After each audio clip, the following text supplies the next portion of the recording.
ఏమిది?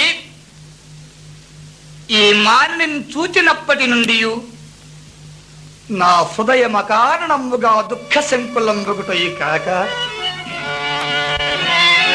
విశేషించి ఎలివేని నోట వచించడు ఒక్కొక్క మాట.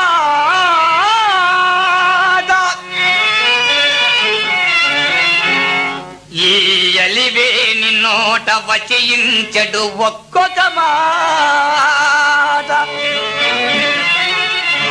ఒక్క వజ్రాయుధమై పెకల్చడు శిలాకృతిగాంచిన నాదు మానసంబు.